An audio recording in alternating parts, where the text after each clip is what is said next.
Throw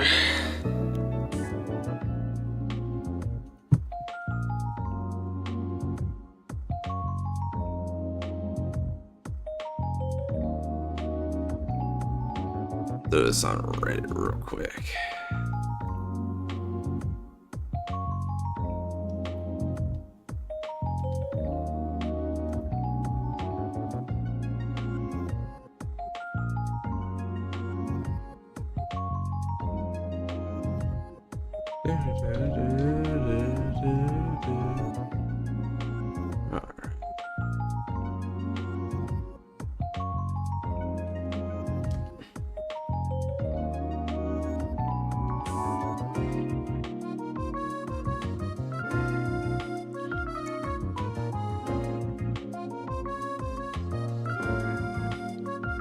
Botrix has correctly joined the channel. Let's go. And then there's my man me. Alright, alright. Let's see if we actually get some dialogue going. Testing.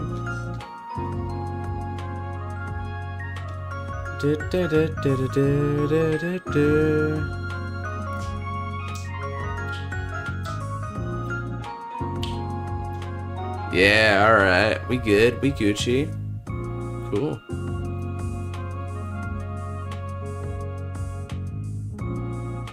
How we doing the game? Me?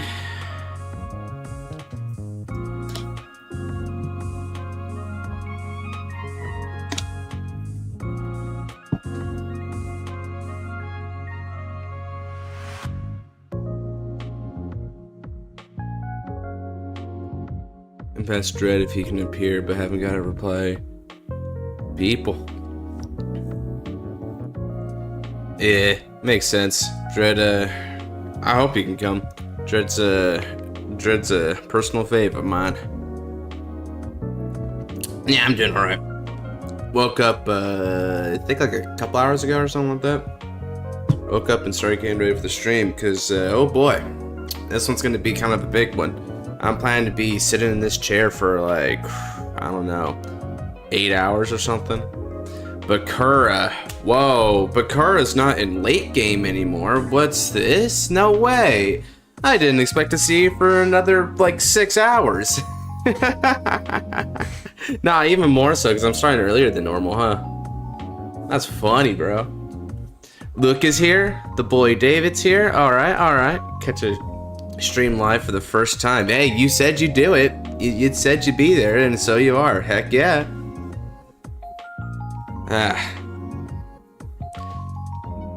Now then, what do we got for viewers? Put me in the fight queue. Alright, well, I actually don't got anyone in the fight queue right now, so guess who's up first, huh? Let's get it going. Let's get it, let's get her in, David. By the way, I'm in staff VC if you wanna like hit me up.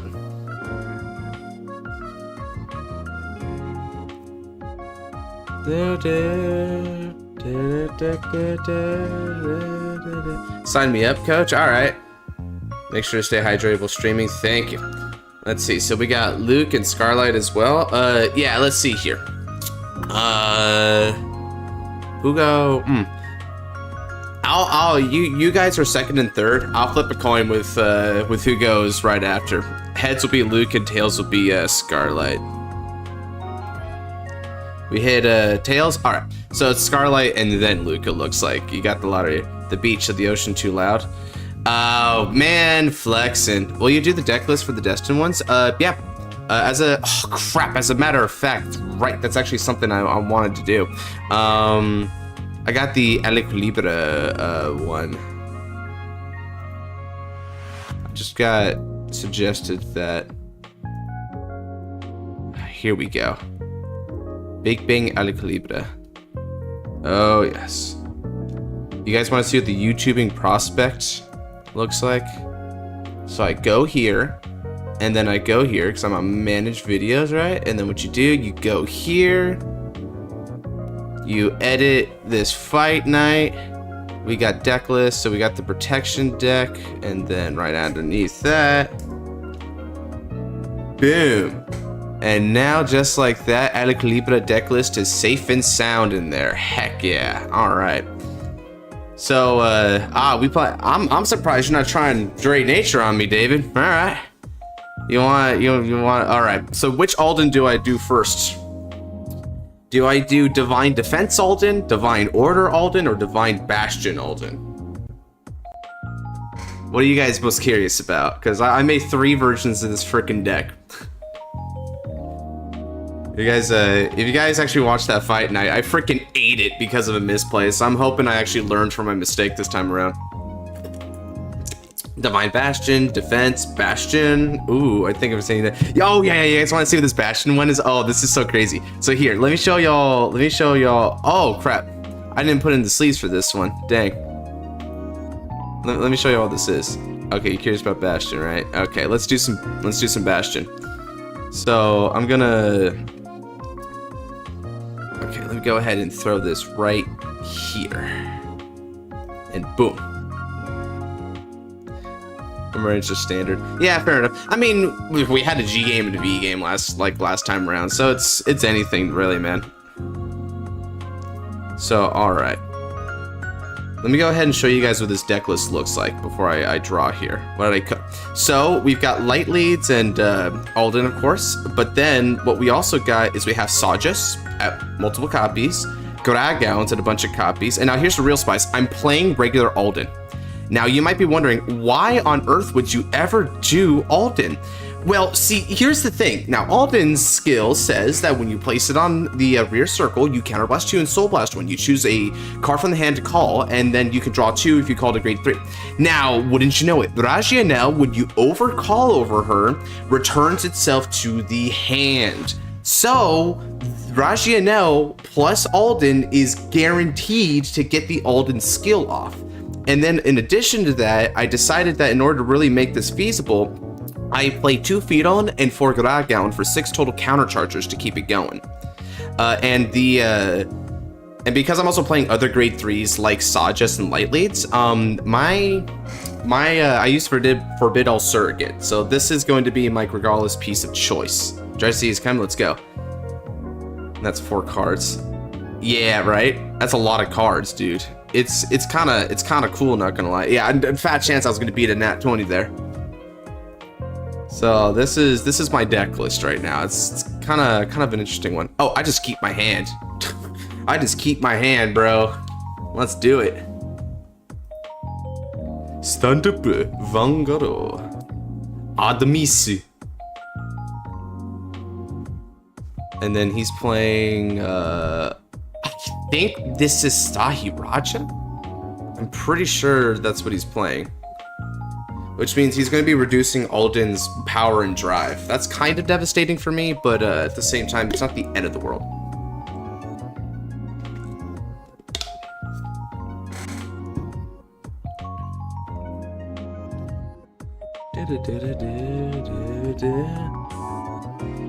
Alright. Draw. Let's get rid of Light Leads. Suffering inbound. Alright, we're gonna ride Tranquilla, get ourselves the based energy generator with 3 energy already in there, and draw Uno Cardo. Alright.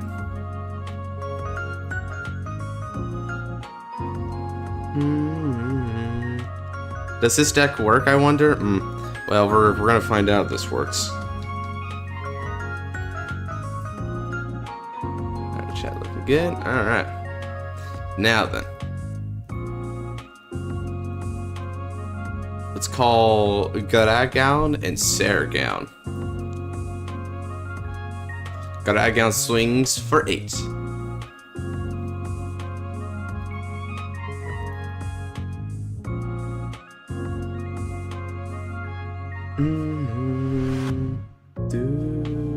Ooh, he actually took that. Okay. Well, ain't no way you got in this one, cuh. Oh, yeah. Check. Oh, trick! Honestly, not the best place to hit this, but you know what? That means I can get my Light Leads Dragons back. I had the only card possible. Full dog deck one day. Honestly, we just need the werewolf Vanguard, right? I've been saying it a few times. Ooh. Okay. Top deck hero. Oh, this is good. Yeah. Pass. Okay. We're sacking beautifully right now, and it's only been a second. I almost wish I had put the Saragown behind the Karagown so that I could recur the Saragown instead of the freaking instead of the Light Leech Dragon here. But you know, I'll take the Light Leech Dragon, and since I have this extra Sages in hand, it's basically discard fodder now. So it's not really that bad. I can actually just have a really strong booster now. Peep top 7. Was this an order Peep top 7 or what is this add? Choose a grade 3 Stahiraja or a scripture. Okay, so it's out of your scripture. I think this is the one that's minuses the drive, right? Or no, that's the different one. Hi Beast. What deck are you using? I'm using Alden. I'm using the new Alden, but I'm actually doing a more Bastion-esque version of it where I'm running old school Alden in it.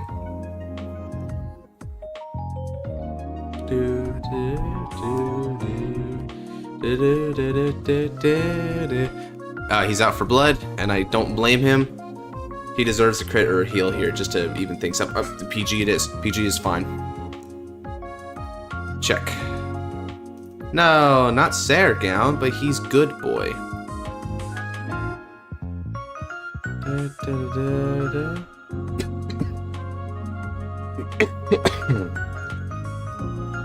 Kind of sucks that this can miss, but he didn't miss, so that's good. So this is the one that's the minus drive. I forget which is which, right, based on the artwork. I don't play against this enough. Alright. Now then. Stand in the Eniki charge. And let's discard Sages in the ride Sadius. Tranquilla no skill Hatsuro. Tranquilla is going to look at the top 5 of the cards of the deck and choose a great tier greater to add the hand. If I fail to do so, well then I'm going to energy charge too. Give me like Rajina or Alden, please. Rajina? Yeah. I did ask for her, so it's her I'll get.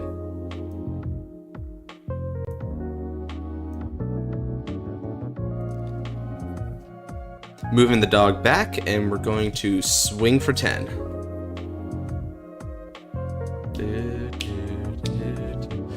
He's taking some damage. Yo, what's up, Dread? What's up, headwife?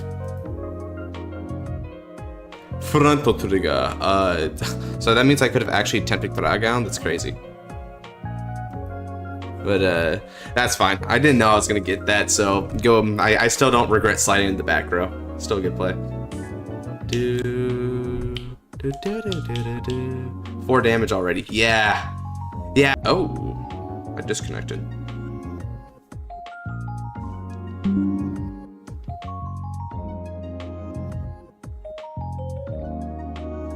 Oh, the disconnect is resolved itself, thankfully. So that's good.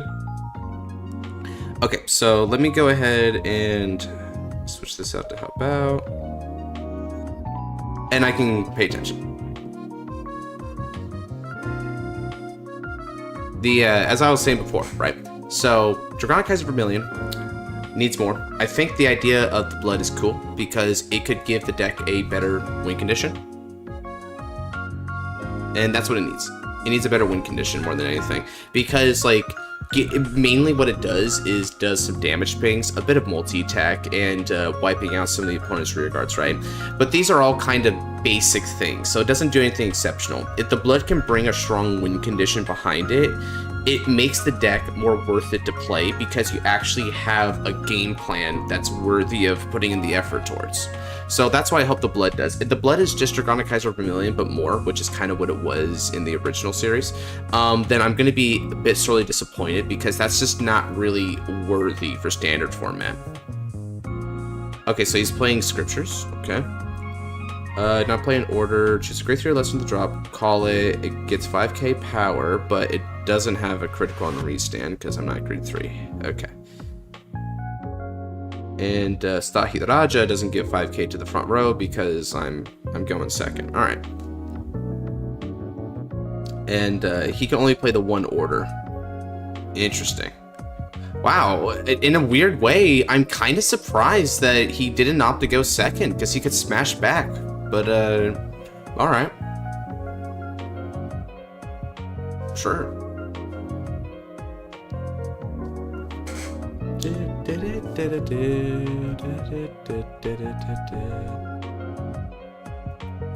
Can I go in Q?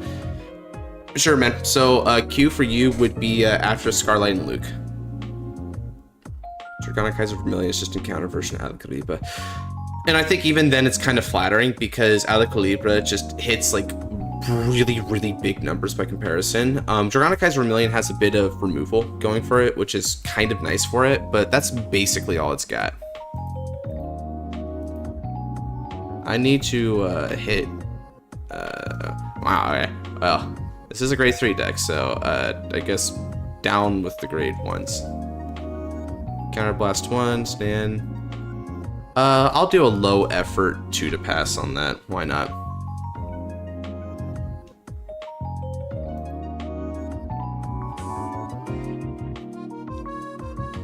Alright.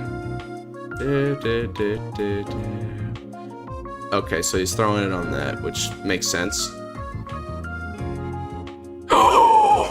His own over trigger. Oh man, that's funny. Okay.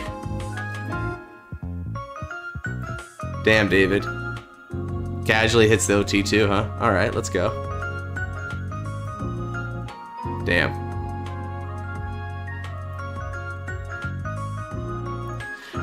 Hitting crit OT like that is wild, bro. Oh, damn, no defensives either. Alright.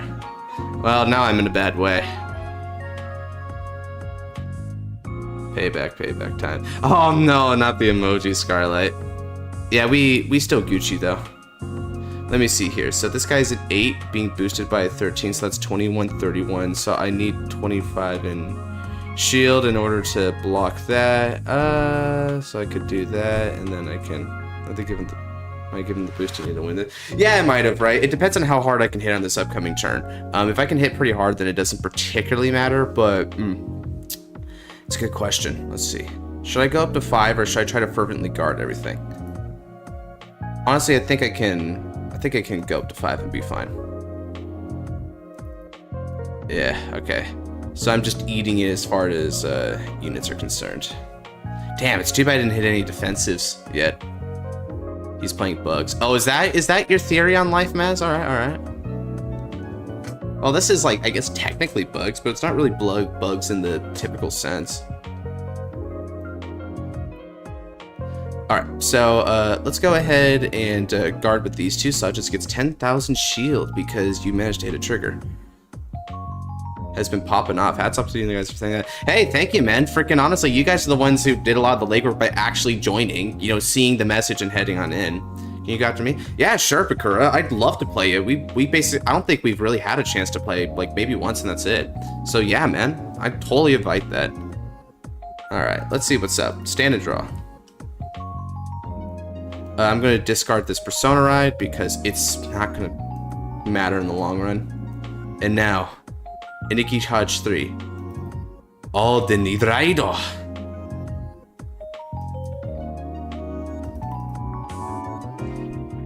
Sadius no skill Hatsudo. I soul bless. And we'll look at the top 5 cards of the deck. And we call a grade 3 or less to the rearguard circle.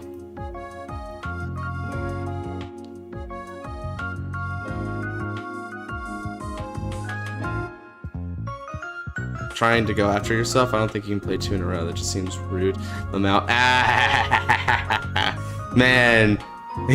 Man, that's a cruel joke, bro. Alright.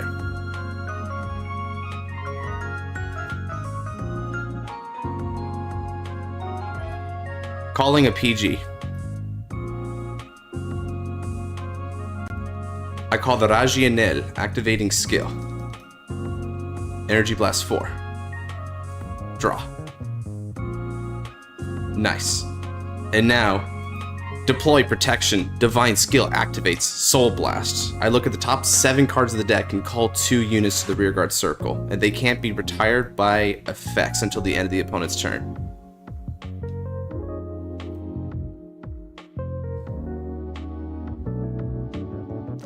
Alright. I call Alden.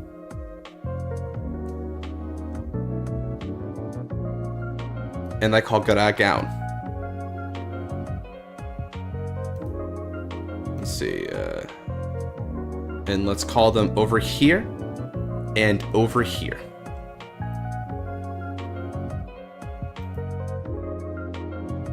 Shuffle. Now then, skills activate. I'm going to be returning this to the hand, and then the Rezael skill. When it's another unit's placed, I'm able to give 10,000 power to my Garagown, who also gets 5,000 power because I've actually called something with the Divine Skill Keter unit. And then, I could Soul Blast to stand a rearguard, but why would I do that? There's just no need. And now we're going to activate Skill of Alden, Counterblast 2,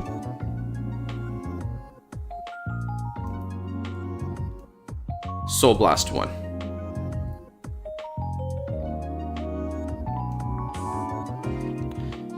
We're going to Superior Call the Rezael and draw 2 cards.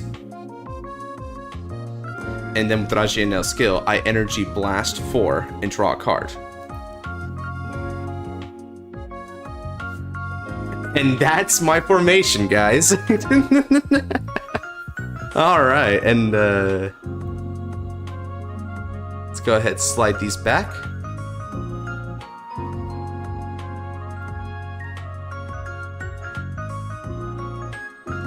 I'll call Light Leads Dragon.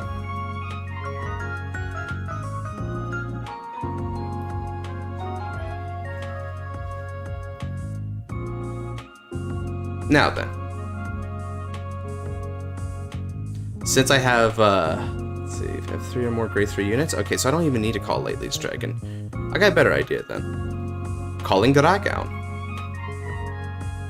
I wish Alden gave them MTG equivalents of shield counters.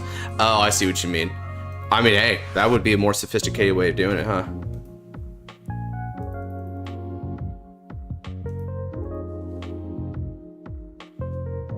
Alright.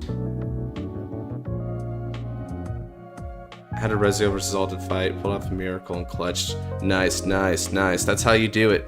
That's how we play this game, bro.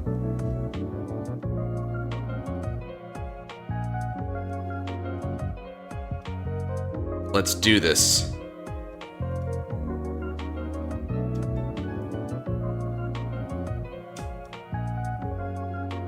The Rezael with support is going to be swinging on your Vanguard. This is 36.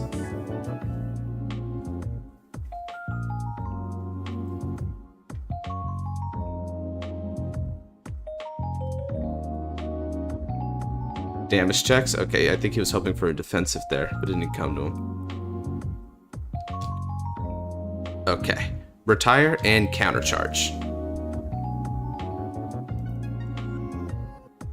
And now, Alden attacks, skill activates. We're going to counterblast. Okay, so he PGs that right away. As for my call, let's call over that, and that means that Rezael is going to be able to bounce that back. I draw a card off Alden's skill, and then I give 10,000 power from Rezael's skill and 10,000 power from skill of Alden to Sages. Nice. Alright, let's go. First check. A critical trigger. Let's give everything to Sages. Alden and Alden, Dad. Yeah, that's right. It's looking pretty good. What prevents you from nearly called from retiring for a turn? Oh, I see what you mean, yeah. At the very least, there's still retire protections for my my front row units, so that's nice.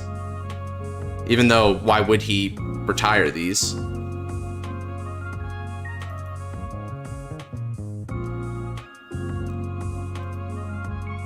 Look at the top card of the deck.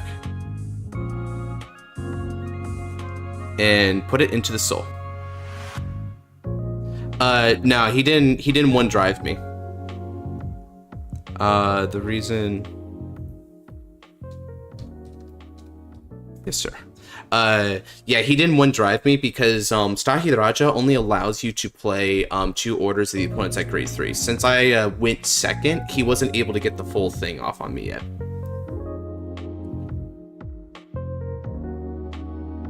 First time probably seeing Alden, the skill ain't too shabby. Yeah, it ain't. And this is like a really janky version of Alden, funnily enough. And now he needs to guard for 20 and he's off the hook. Okay, so he's got the Frenzied Arrows. Cool.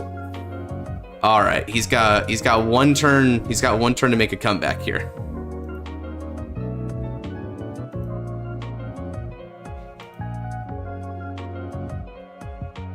Retire that down again in order to get another 2,000 power. I mean, not 2,000 power, another countercharge. Cool. Yeah, when you throw things like drag downs in and stuff, you can afford Alden. You can afford it.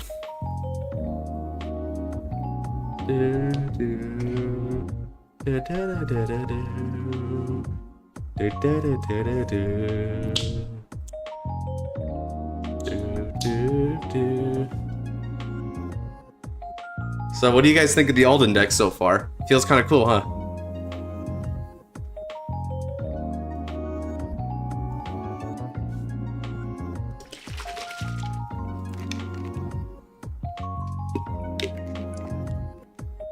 And then,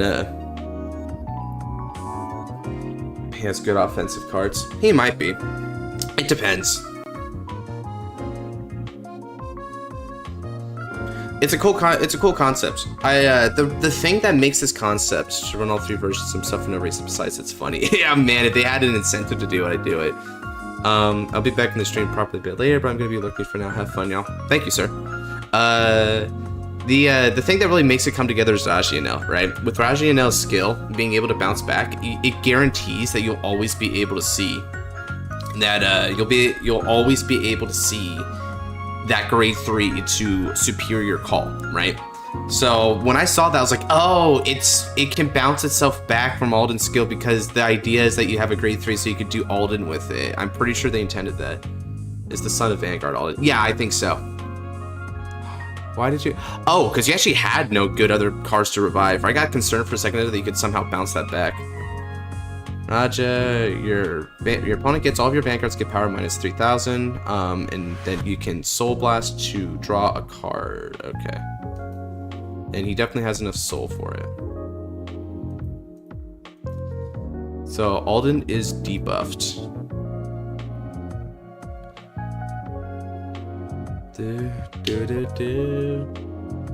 Only came with Vanguard because Bastion more. I mean, even if only for that, it works, right? He's an epic unit. Okay, so what you got here? When it's placed on rear, then during the battle phase, Energy Blast 3, choose an order, put in the hand, or choose a grade 1 or less and call it. Oh, wow. This is a really good card. He's going for a booster. Okay, so David hasn't given up yet. He's establishing field still.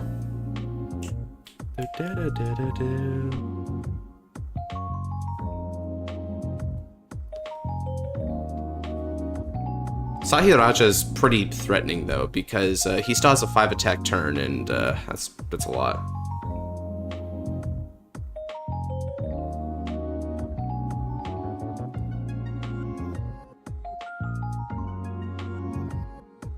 $41.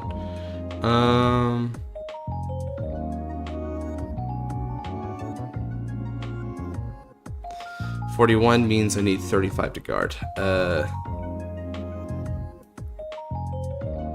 On proxy cards when playing casual.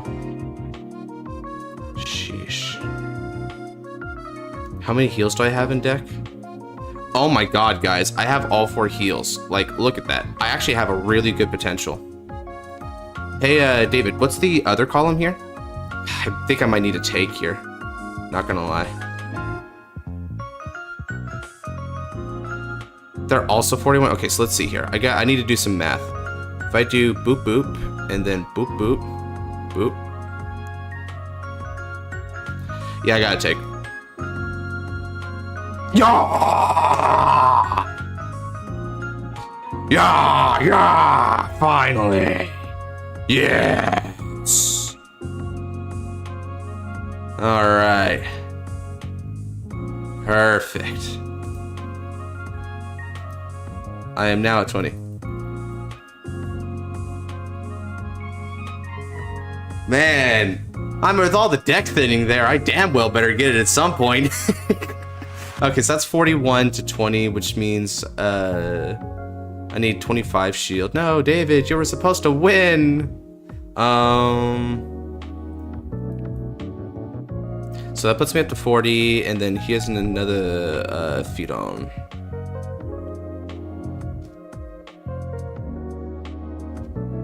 Alright, and I think those were the heftiest attacks, right? So I don't think he scales above that. Okay, so you're going for multis. Let's go ahead and hit it with that, and I'll get rid of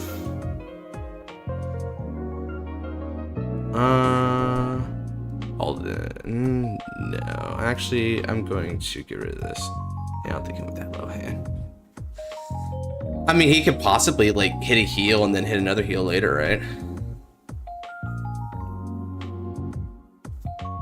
Yeah, boy. Whew. I'm glad that heal came in, bro. That was getting kind of close, not gonna lie.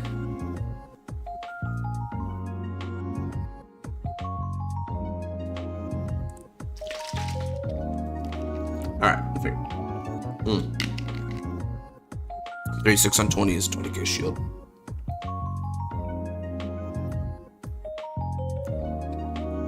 And inlet is 28, right?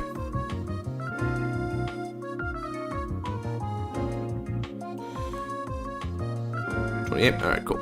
In that case, let me go ahead and cough these up for that attack.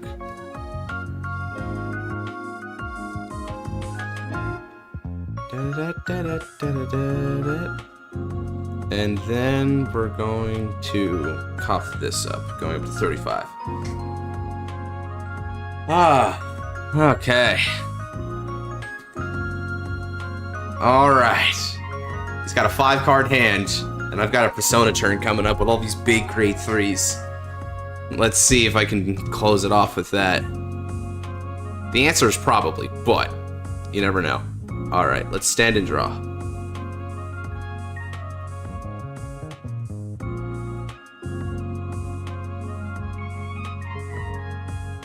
RNG was so bad, dang it. I'm feeling that, dude.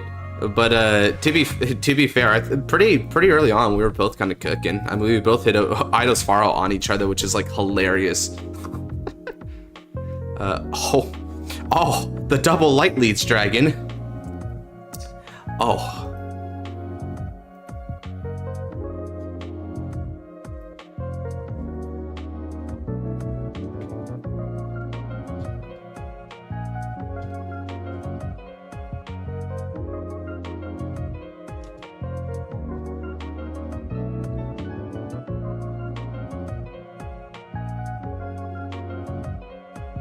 You did good, David. Good game. All right. Our opponent fought us with honor. Let's give him a swift end. Now then.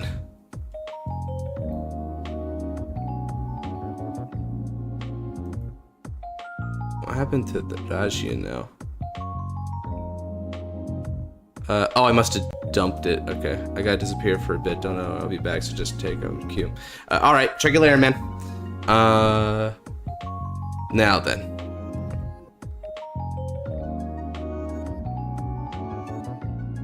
Move this back.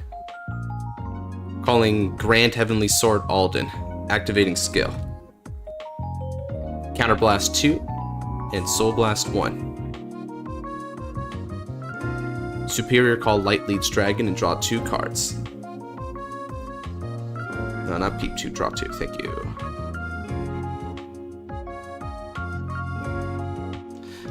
3 front row Aldens. Yeah, bro, look at this. This is legit, right?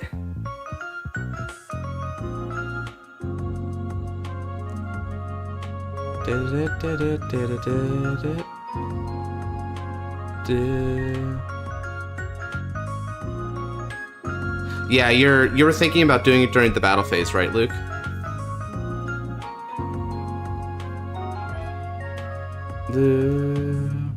Next thing he's gonna pull out Dark Strain. Oh man, you guys want the nostalgia? I can give you the nostalgia if you want.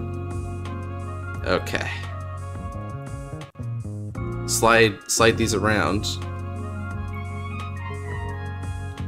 Yeah, I was considering that as well, but I decided against it. Should I? Actually, no. I need something to. No, because one of them was heaven and earth, and we'd have reached the zenith for Alden, right? Okay.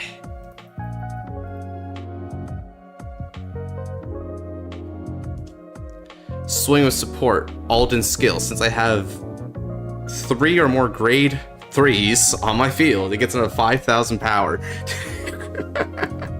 41 on the Vanguard. These are familiar numbers, I bet.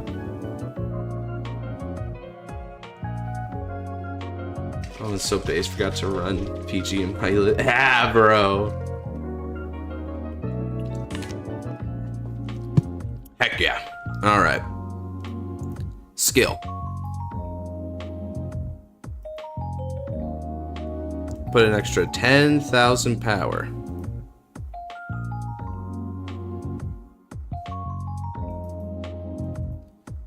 Swing with support. Activating skill.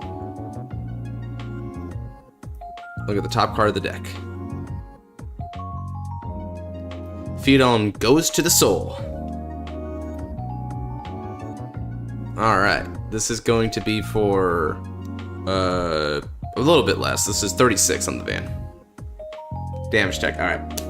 GG. But the protagonist part just came back to haunt me again. That's just typical Rezael stuff. GG, bro. Friggin' that was a close-ass game, bro. Not gonna lie. If it wasn't for that heal, but didn't see any pieces, man. And yet, even without pieces, like you almost brought it home there. You really almost brought it home. That was a wild game.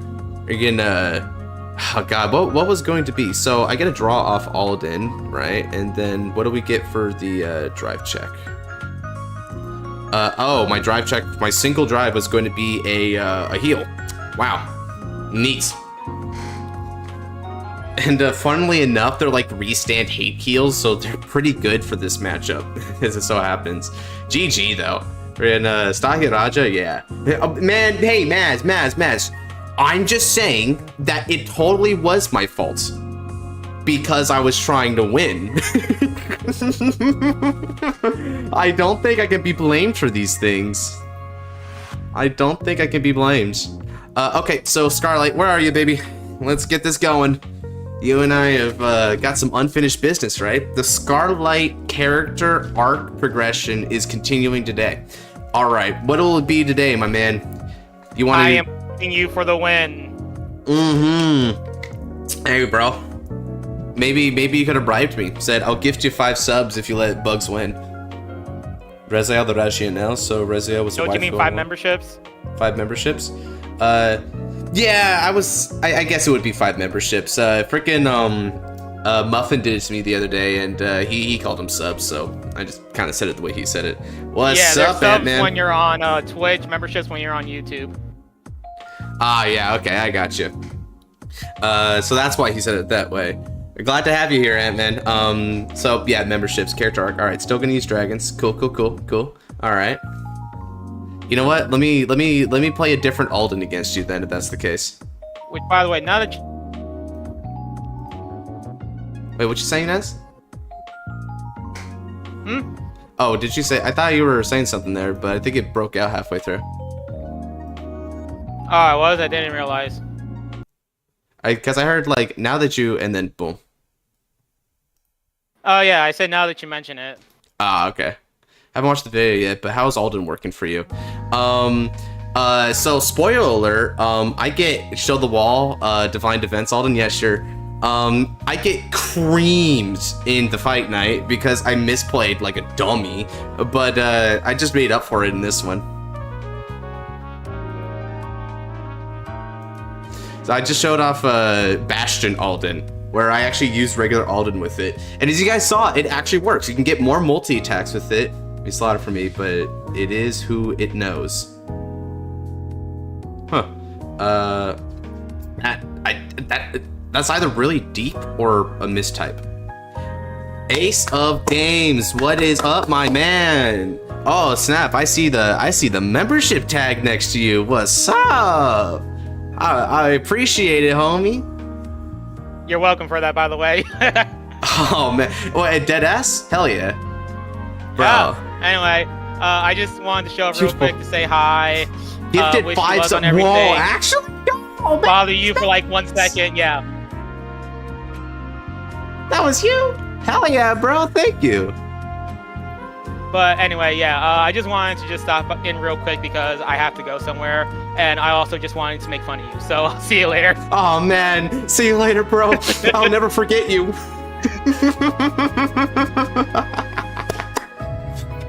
Dude, do it for him, Scarlight. Win for him. Remember the memory of our saint. Oh, now I'm rolling the d20. All right. Hell yeah.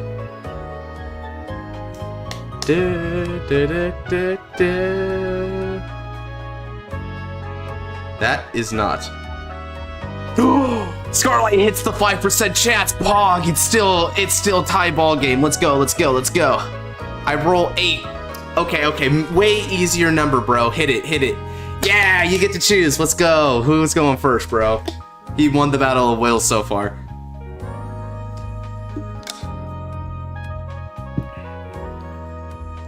Yes, we thank Maz for these blessings that he's brought upon us. Bro's a saint. You'll start then? Gotcha. Alright, let's draw him up. Okay, so you guys can already see some keynote differences from the Bastion variant of this deck. Actually, I think you see most of the keynote differences. This is a part of what makes the Divine Bastion, not the Divine Bastion, the Divine Defense Alden work. And then, of course, we've got some more of the typical stuff that you'd imagine. This is very Keter right here. I think you guys know what I want to attempt with that. All right. Ready when you are. Stand up. Vanguard. Atomise.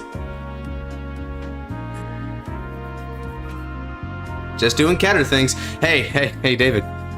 Check it out. It's, oh, Staga Nipa Dragon. Lag spiked, oof. Hey David, do you think I can do Drilling Saragon again? You think I could hit it?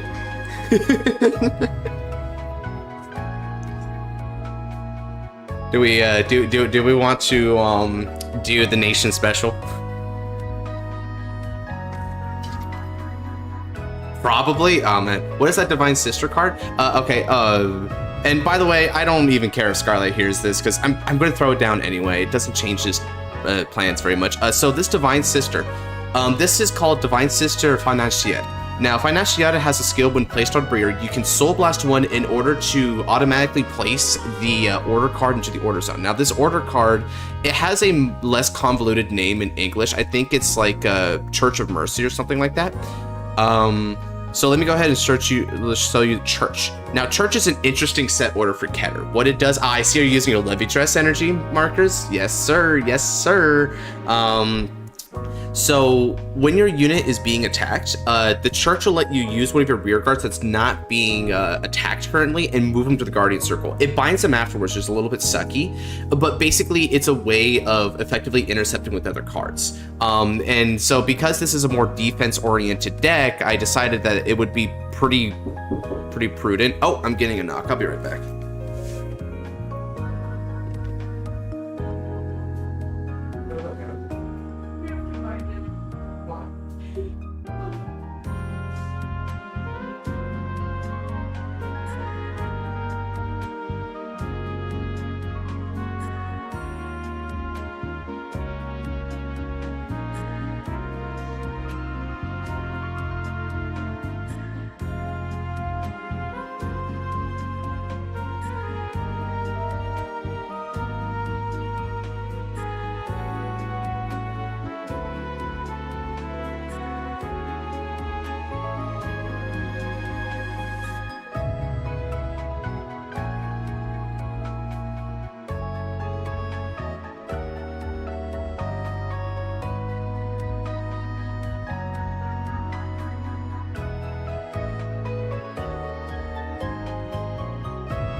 Okay, what's the Cherokee lore? I gotta check out this Cherokee lore, because there's no way. This is what we're here for. This is what we live for.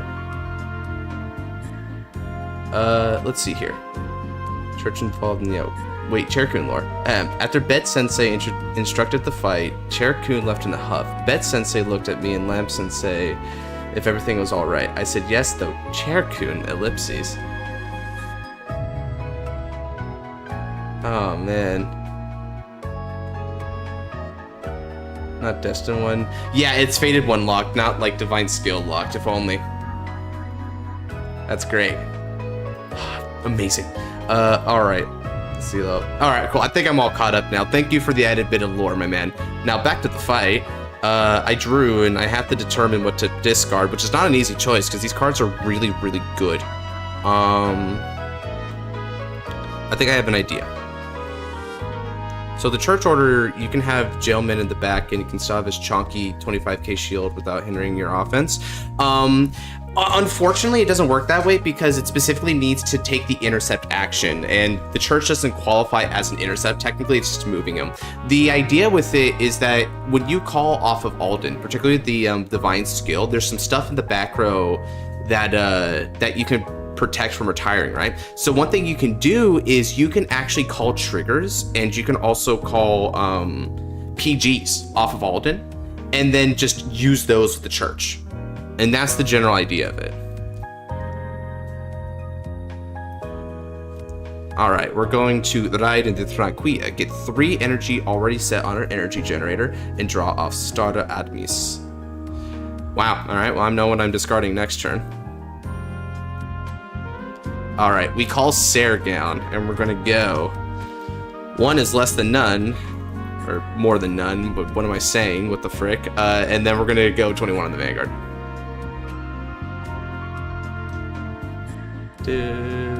Epic. The drive trigger check. Only call the OT.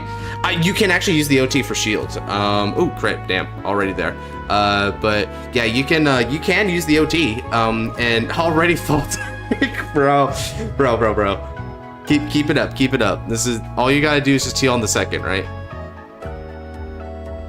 Okay, remember my speech last time where I said that damage checking 2 PGs in a row doesn't lead to like dying necessarily, okay?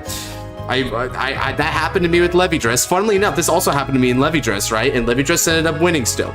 Don't worry, it's not the end of the world yet. It could be later. I'm not helping, am I? Okay, peep top 2. Hey guys. So, this is my Regalis piece for the Divine Defense, Alden. It's kinda nice. Over to you, man. I'm not even mad, I'm just disappointed. I feel that.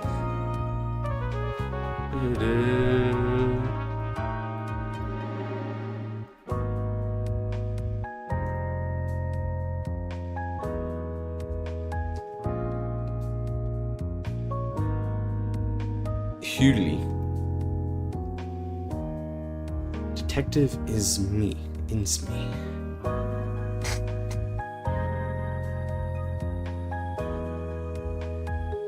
Now, if I recall Q right, after Scarlight is Luke, and then after Luke is Bakura.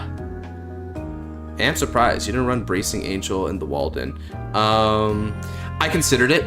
I was pretty close to it, but you know why I do this? It's because it's my personal favorite Regalis piece. Now, is it strong? Not really, but for some reason, this Regalis piece tends to work out for me a lot. Oh, snap, bro. Oh, snap. He's playing, man, literally everyone ever. I mean, we still haven't solved Overdress yet, but I think a lot of people have gone to the conclusion. Ooh, Tideline Dragon. Oh, Noir was talking about this card in Levy. All right. Once you hit that persona, it's go time, baby. Oh, yeah.